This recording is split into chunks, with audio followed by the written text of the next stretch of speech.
Très chers frères et sœurs, nord, sud, de l'est à l'ouest, bonjour, bonjour, bonsoir. Erik ten Hag, l'entraîneur de Manchester United, a été remercié. Donc, il a été viré. Ce n'est pas ce qui importe pour moi parce qu'il devait être viré. Vous-même voyez les résultats de Manchester. Manchester United est presque relégable. 14e rang, presque relégable. Mais ce que je vais vous faire remarquer, lorsque vous vous rendez compte que les Camerounais sont des petites personnes, je vous dis ça, des petites personnes. Pourquoi? Le gardien galactique de Hibou, est-ce que vous avez entendu une seule fois? Depuis que la Manchester, depuis, voici la deuxième saison, la médiocrité de Manchester, est-ce que vous avez entendu une seule fois qu'André Onana a manqué de respect à Erik ten Hag?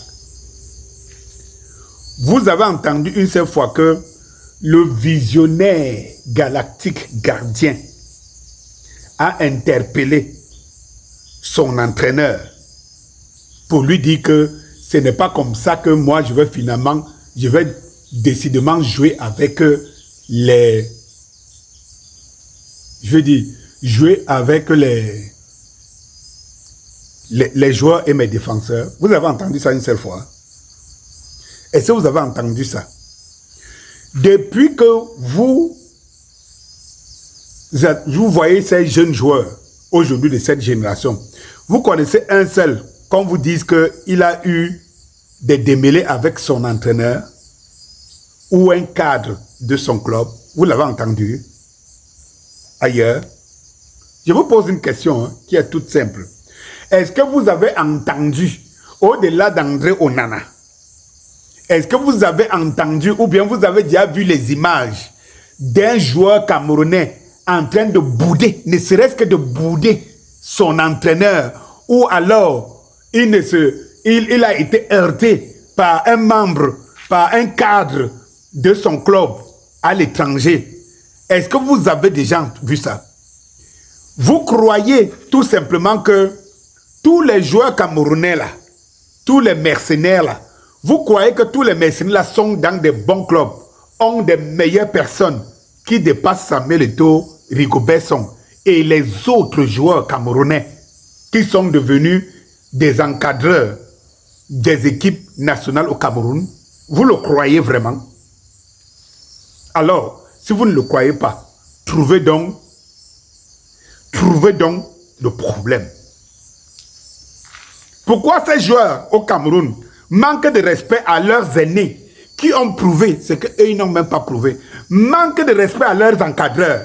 Et pourquoi en Europe et même en Asie, en Turquie, même dans les plus petits championnats, vous n'avez jamais entendu qu'il y a eu un head entre l'entraîneur, parfois on les sort, ils sont des remplaçants. Vous n'avez jamais entendu qu'ils ont boudé quelque chose.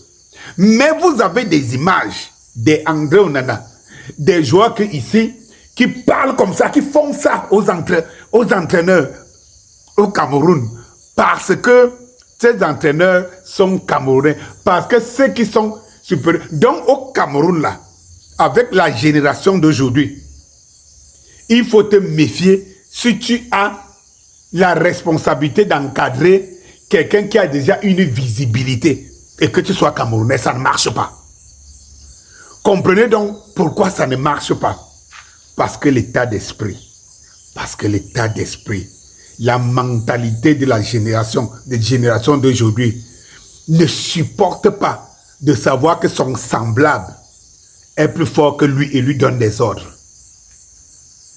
Est-ce que vous allez me dire que tous ces gars-là trouvent des encadreurs, des entraîneurs qui ont des comportements irréprochables, et qui ont à reprocher, et qui avaient à reprocher au Rigobert Song? Et il faut que je vous dise que Song n'était pas seul dans l'encadrement des Lions.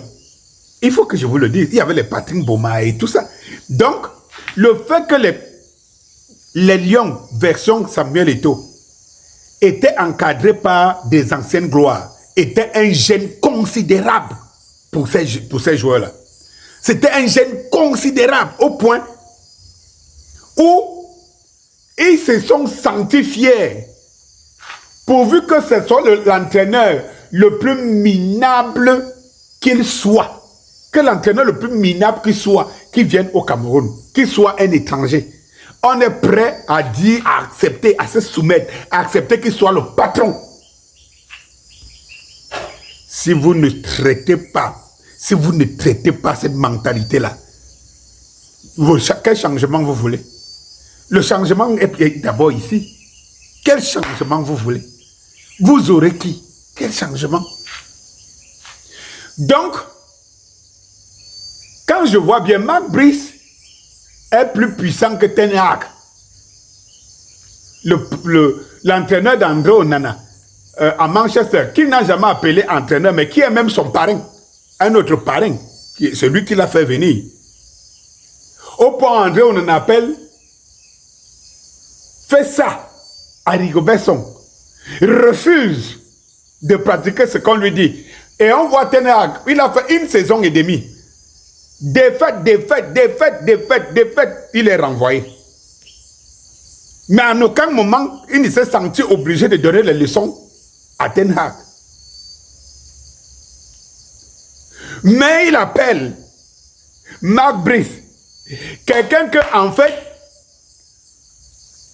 quel est le club, je ne dis même pas l'équipe nationale, un club en Angleterre, en France, je ne sais pas, en Italie, en Espagne, en Allemagne, et même en Belgique, même en, je ne sais pas moi, dans les pays, même en Malte, qui pouvait prendre entraîneur pour entraîneur. Un, d'abord, prendre pour entraîneur Mark Brice. Deux, quel est le joueur de ce pays-là qui pouvait entraîner, qui pouvait accepter d'être entraîné par Mark Brice? Mais quand tu penses que le meilleur gardien du monde dit que Mark Brice est son patron, allez savoir quelque chose. De toutes les façons, hein. Le moment de célébrer Eto'o arrive avec le tube de fin d'année. Tenez-vous prêts, les Églisiens. Ah non. Apprenons à célébrer et à faire en sorte que nos enfants retiennent les personnes qui peuvent être leurs guides dans la vie.